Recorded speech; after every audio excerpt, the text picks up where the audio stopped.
Today, it's all about saying no. So how many of you feel challenged about that very tiny little word? How many of you find it really hard to say no to someone? If that's the case, drop me a comment below so that I can reply to your specific situation.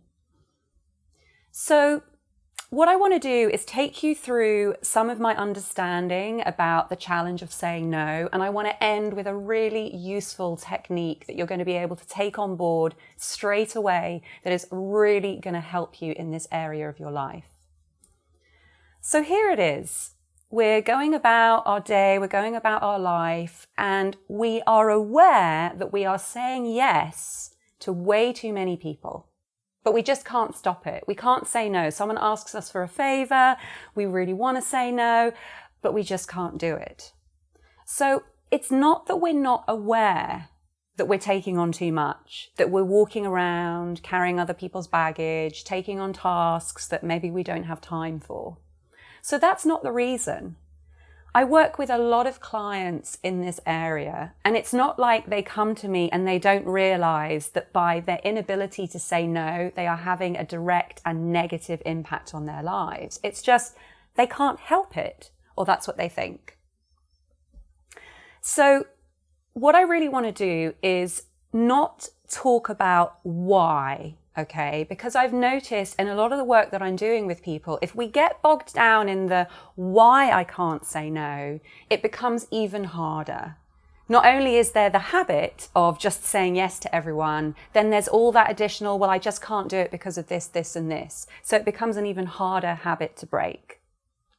So the trick is we start to look at what is the benefit? What is the reason that you are saying yes? What's the payoff?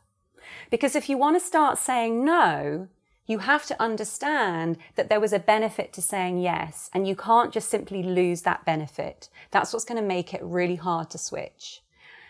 It's a little bit like turning off the fridge because it's making a really annoying noise, and then you discover that all your food goes moldy. So we have to find the reason for saying yes. And often the reason is in the place that makes little sense at all. Okay, so what do I mean by this?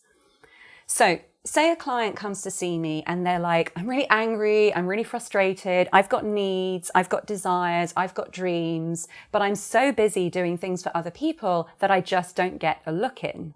So it doesn't really make sense. They've got dreams, but they're so busy doing things for other people, they're not getting a look in. So here's the area where it doesn't make sense. That's usually where the payoff is.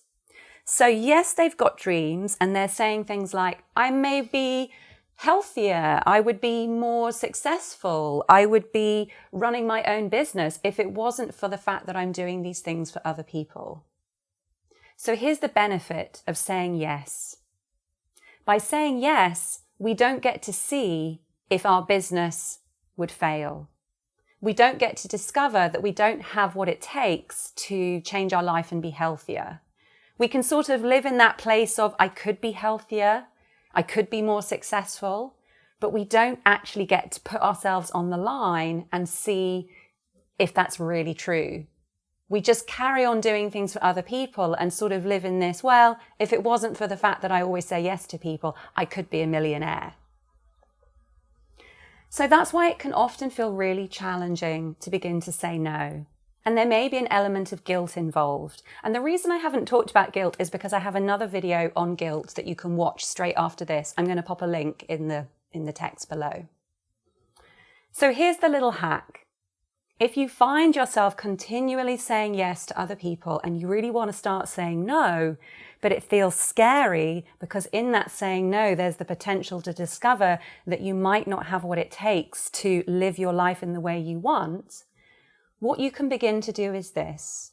Every day from now on, at some point in the day, just ask yourself, what can I say yes to, but to myself? So you're not saying no to other people. You're saying yes to the fact that tonight you want to go to the gym. So you say yes to that so that when somebody phones you up and asks you for a favor, it's not no, it's I'm going to the gym. I've already said yes to myself. So say yes to yourself first, and you don't even have to say no to people because you're just saying yes to yourself. So there you go, a really useful trick to start switching that behavior. If you found that useful, then do not miss out. Make sure you subscribe because I'm here every Monday and I would hate for you to miss it. And as always, looking forward to seeing you next week.